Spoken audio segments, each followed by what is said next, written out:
నమస్కారం, welcome to I dream. ధర్మ మార్గం విత్ విజిత కార్యక్రమానికి స్వాగతం.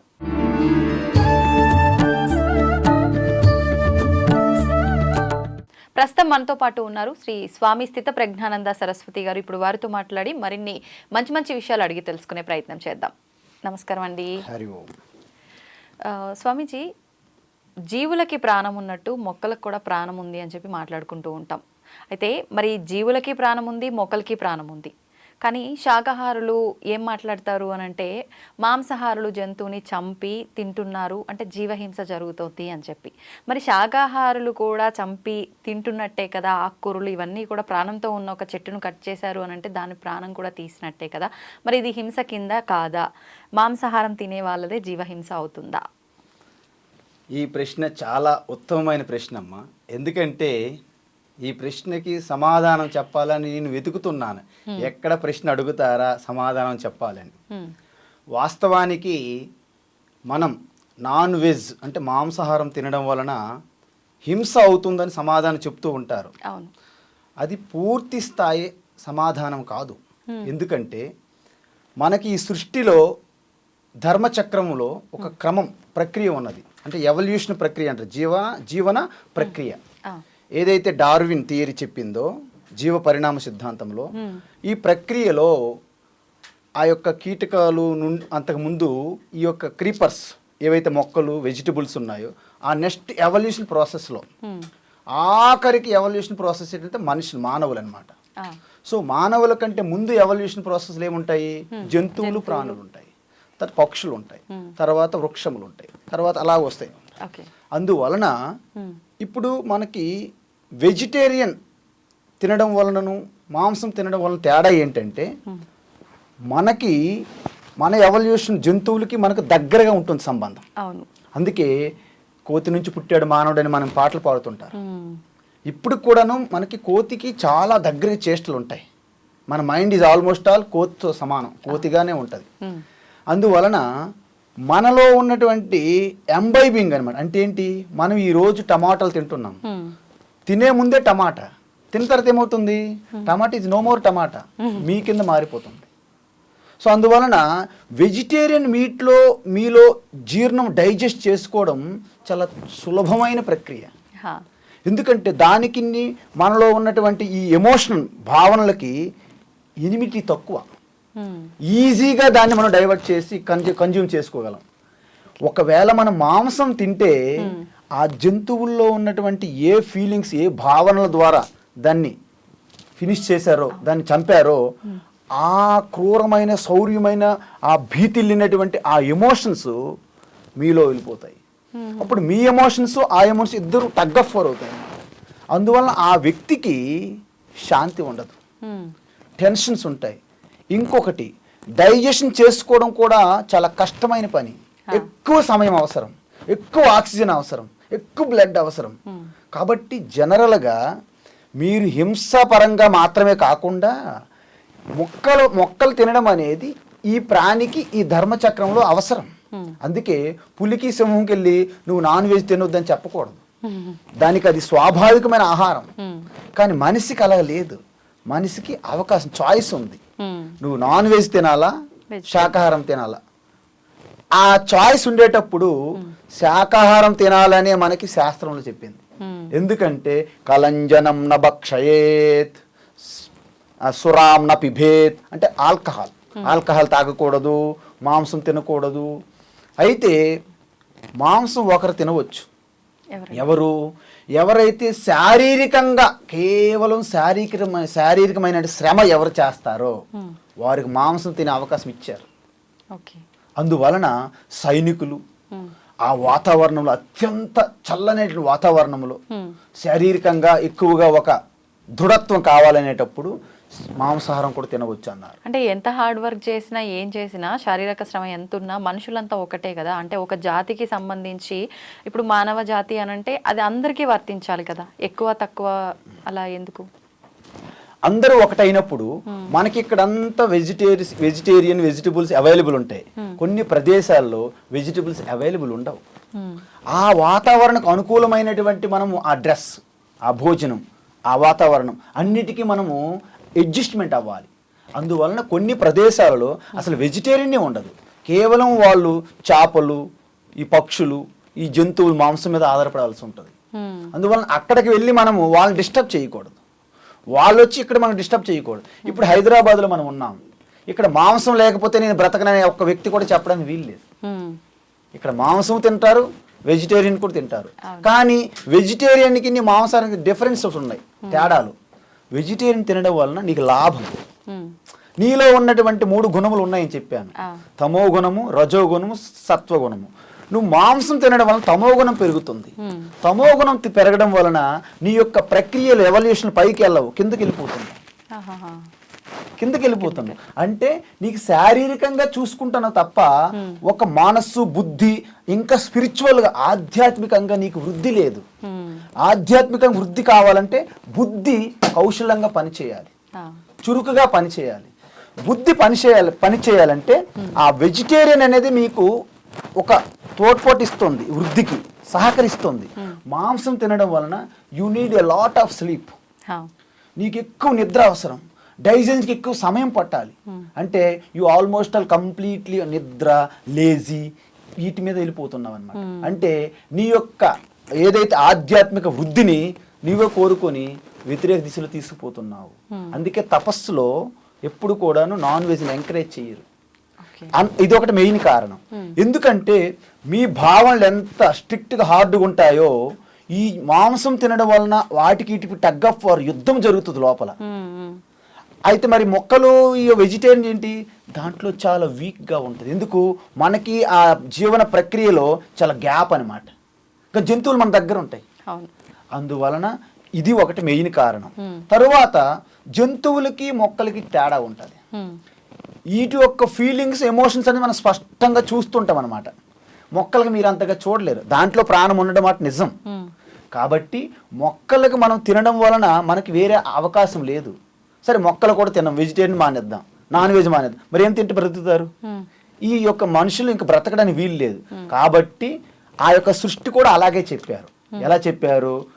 పరమాత్మ నుండి ఆకాశం వచ్చింది, ఆకాశం నుండి వాయువు వచ్చింది, వాయువు నుండి అగ్ని వచ్చింది, అగ్ని నుండి నీరు, నీరు నుండి పృథ్వీ, పృథ్వీ నుండి వెజిటేరియన్, వెజిటేరియన్ నుంచి ప్రాణం పుట్టిందని చెప్పారు.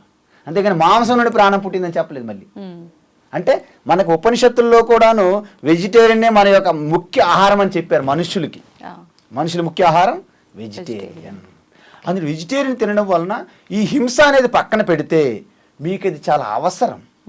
మీరు మనిషి యొక్క జన్మ ఏదైతే పొందారో ఆ లెవెల్ నుండి దైవత్వం అనే లెవెల్లోకి వెళ్ళాలనే ఒక తపస్సు మీకు అవసరం. కాబట్టి దానికి వెజిటేరియన్ అని సహకరిస్తుంది. ఎందుకు? సాత్విక ఆహారం వెజిటేరియన్, మాంసం అనేది తామసిక ఆహారం. ఓకే. అంటే స్వామీజీ, ఇప్పుడు మీరు అన్నారు ఆధ్యాత్మికంగా వెళ్ళాలి అని అంటే ఈ మాంసాహారం అనేది అసలు పనికిరాదు అని చెప్పి. ఇప్పుడు చాలామంది మాంసాహారం అయితే తినడానికి తింటున్నారు. తిన్న తర్వాత ఈ పూజలు ఇవన్నీ చేసేటప్పుడు, అంటే తిన్న తర్వాత పూజలు చేస్తారని కాదు కానీ మేము మాంసాహారులం, మరి మేము చేసే పూజలు ఫలిస్తాయా? అంటే అందరూ ఇప్పుడు సమాజంలో ఏం జరుగుతుందో మేము అదే పాటిస్తున్నాం, అందరూ తింటున్నారు మేము తింటున్నాం, మరి మేము పూజల్లో ఎక్కువ ఆధ్యాత్మిక మార్గంలో ఎక్కువగా ఉన్నాము, మరి మేము చేసే పూజలు వర్తిస్తాయా, ఫలిస్తాయా అని చాలా మందిలో ఒక సందేహం. మీరు మాంసం తింటున్నారా, వెజిటేరియన్ తింటున్నారా అనేది పూజకి సంబంధం లేదమ్మా. కానీ మీరు మాంసం తినడం వలన మీ పూజలో ఏకాగ్రత సిద్ధించడం కష్టమవుతుంది. అందువలన ఎందుకంటే మనం ఏ ఆహారం తింటే ఆ ఆహారం యొక్క సూక్ష్మతత్వము మన మనస్సులో వెళ్ళి యాడ్ అవుతుంది. ఎలా అంటే మనం ఆహారం, ఒక ఘన పదార్థమైన ఆహారం తిన్నాం అనుకోండి, అది స్థూలంగా ఉన్నది మన ఫికిల్ మ్యాటర్గా మారుతుంది. మధ్యస్థ పదార్థం మన యొక్క మాంసంగా మారుతుంది. సూక్ష్మమైన పదార్థం వెళ్ళి ఆ యొక్క మనస్సులో యాడ్ అవుతుంది. అందువలన మీరు ఒక వంకాయ తిన్నారనుకోండి, వంకాయని అంతా మీరు అబ్జర్వ్ చేసుకుంటున్నారు. అదే ఒక కోడిని తిన్నారనుకోండి, కోడిని అబ్జర్వ్ చేసుకుంటున్నారు. సో వంకాయలో ఉన్నటువంటి అత్యంత అన్మానిఫెస్టెడ్, అంటే అవ్యక్తంగా ఉన్న భావనలు మీ భావనలకు ఎటువంటి డిస్టర్బెన్స్ చేయవు. కానీ కోడిలో ఉన్నటువంటి కొంచెం ఇంకా గ్రోత్ అయినాయి, మెచ్యూర్ అయినాయి, సో అవి వెళ్ళి మీ భావనలో యాడ్ అవుతాయి. అందువలన ఆ భావనలకి ఈ భావనలకి మధ్య టగ్ ఆఫ్ వార్ జరుగుతుంది, వారు. అందువలన ఇంకా మీరు గొర్రెలను తిన్నారనుకోండి, మేకలను తిన్నారనుకోండి, పందులను తిన్నారనుకోండి, అవసరమైతే ఇంక దేన్ని ఆవులు తింటారు, బర్రెలు తింటారు, దీన్ని బట్టి మీకు ఏమర్థమైంది? బర్రెలను తినేవాడికి ఎంత తమస్సికమైనటువంటి గుణం వెళ్ళి మీలో యాడ్ అవుతుంటుంది. మీకు ఆల్రెడీ అప్పటికే ఏదో కొద్ది మాత్రం మీకు సత్వగుణం ఉండి పూజ అన్నారు, ఇక ఇది వెళ్ళి యాడ్ అయిన తర్వాత అది కూడా చేయనివ్వదు. ఒకవేళ మీరు చేసినా అక్కడ వెళ్ళి ఎలా పడుకుంటారు, లేకపోతే డల్గా ఉంటారు, అందరితో పాటు అలా వెళ్ళిపోతుంటారు తప్ప మీకు ఏకాగ్రత, మీ యొక్క ఆ యొక్క వివేకమైనటువంటి బుద్ధి, ఆ షార్ప్నెస్ మీలో ఉండవు, తక్కువ ఉంటాయి. అంటే ఇప్పుడు మీరు చెప్తున్న దాన్ని బట్టి ఆహార ప్రభావం మనిషిని ప్రభావితం చేస్తుంది కాబట్టి మనం ఉండే బద్ధకంగా ఉన్నా, క్రూరంగా ఉన్నా, సాత్వికంగా ఉన్నా అదంతా ఆహారాన్ని బట్టే జరుగుతుంది అంటున్నారు కదా. మరైతే ఇప్పుడు మనం చేసిన కర్మలను బట్టే మన లైఫ్ అంతా కూడా డిసైడ్ చేయబడుతుంది అంటారు కదా. మనం తినే ఆహారం మరి ఇంత ప్రభావం చూపిస్తుంది అని అంటే ఎలా నమ్మొచ్చు అంటారు? మనము తినే ఆహారము కూడా ప్రభావితం చేస్తుంది అంటున్నాను. కూడా మీరు తిన్న ఆహారం మాత్రమే ప్రభావితం చేయదు. ఈ జీవితం అనేది అనంతమైన కారణాలతో నడుస్తుంటదమ్మా. దాంట్లో మచ్చుకి మనం ఒకటి రెండు చెప్తుంటాము, మిగతా అన్నింటినీ కలిపి ప్రారబ్ధమనియో లేకపోతే ఈశ్వరుడనియో ఏదో ఒక పేరు పెడతాం. ఎందుకంటే ఈరోజు ఈ కార్యక్రమం ఇక్కడ జరగాలంటే ఇక్కడ అనేక రకమైనటువంటి వాతావరణ పరిస్థితులు మనకు అనుకూలించాలి. ముఖ్యంగా 2-3 చెప్పి మిగతావన్నీ మిస్లేనియస్ కింద తోసేస్తాం అన్నమాట మనం. మిస్లేనియస్. అదేవిధంగా ఈ కర్మ ఏదైతే ఉందో, కర్మ అనేది ఏంటంటే వాస్తవానికి ఈ శరీరం రావడానికి కూడా కర్మయే కారణం. కర్మ ఇప్పుడు చేస్తున్న కర్మే కాదు, అనేక జన్మాంతరాల్లో మీరు ఈ శరీరం తీసుకున్నారు, విడిచిపెట్టారు, తీసుకున్నారు, విడిచిపెట్టారు, అలా జరుగుతుంటుంది. అయితే ఈ శరీరం తీసుకొని మీరు ఏవైతే కర్మలో నేను చేస్తున్నాను, కర్తను అనే ఆ భావనతో, కర్తృత్వ భావనతో ఎప్పుడు చేస్తారో దానికి పుణ్యము పాపము జనరేట్ అవుతాయి. మంచి కర్మ చేస్తే పుణ్యం జనరేట్ అవుతుంది, పాపకర్మ చేస్తే పాపం జనరేట్ అవుతుంది, చెడు కర్మ. ఈ రెండు కూడా మీకు అంతఃకరణ వాసనలుగా యాడ్ అవుతుంది. ఎక్కడ? సంచిత కర్మ అని ఉంటుంది ప్రతి జీవికి. అంటే అదేంటంటే బ్యాంకులో పెట్టుకున్నటువంటి ఫిక్స్డ్ డిపాజిట్ లాంటిది అనమాట. దాని నుండి చాలా ఫోర్స్ఫుల్గా తొందరగా అనుభవం చెందాలి అనే ఏవైతే వాసనలు ఉన్నాయో అవి కొంత తీసుకుని ఒక శరీరం వస్తుందన్నమాట. దాన్ని ప్రారబ్ధ కర్మ అంటారు. సో ఆ ప్రారబ్ధ కర్మ ఏ అనుభవాలు పొందాలని ప్రారబ్ధ కర్మ వచ్చిందో అవన్నీ జరిగి తీరుతాయి అనమాట ఈ శరీరం ద్వారా. దాన్నే అనుభవాల ద్వారా ఈ శరీరం అనేది క్షయం అవ్వాలి. అయితే ఇంకొక అవకాశం ఉంది, స్వేచ్ఛ మనకి. ఈ శరీరం వాడుకొని మళ్ళీ అనేకమైన చెడు కర్మలు చేసామనుకోండి, ఈ కర్మలు చెడు కర్మలు వెళ్ళి పాపం అన్ని వెళ్ళి మళ్ళీ సంచిత కర్మలు యాడ్ అయిపోతాయి, ఎప్పటికీ తరగదు అది. అందువలన మనం చెడు కర్మలు చేయకుండా పుణ్యకర్మలు చేసామనుకోండి, పుణ్యకర్మలు యాడ్ అవుతాయి. ఈ శరీరం పడిపోయిన తర్వాత మంచి జన్మ వస్తుంది, దీనికంటే ఉత్తమ జన్మ, ఉత్తమ జన్మ, ఉత్తమ జన్మ. అంటే ప్రతి ఒక్కరు కూడా మొత్తం పుణ్యమే చేసుకుంటూ పోరు కదా, కొంచెం అలా చేస్తారు, కొంచెం ఇలా చేస్తారు. అంటే ఇది ఉంటుంది అది ఉంటుంది కదా, మరి పుణ్యం ఒకటే ఉంటేనే ఉత్తమ జన్మకి వెళ్ళాలి కదా, ఇది కూడా ఉన్నప్పుడు అలా ఉత్తమ జన్మకి ఎలా వెళ్తారంటారు? పుణ్యం ఒక్కటే ఉత్తమ జన్మ కాదు. పుణ్యం ఎక్కువైతే దేవతల్లాంటి జన్మలు పొందవచ్చు, పాపం ఎక్కువైతే నీచమైన జన్మలు పొందవచ్చు. మిక్సింగ్ అయితే మిశ్రమ, మన మిశ్ర అంటారు చూడు, జగన్నాథ మిశ్ర, రామచంద్ర మిశ్ర, అంటే మానవులకి ఏంటంటే మిక్చర్ అంటారు. అంటే పుణ్యము పాపం మిక్చర్గా ఉంటే మానవ జన్మ అని చెప్పారు శాస్త్రంలో. నీచమైన జన్మ అంటే ఏంటి?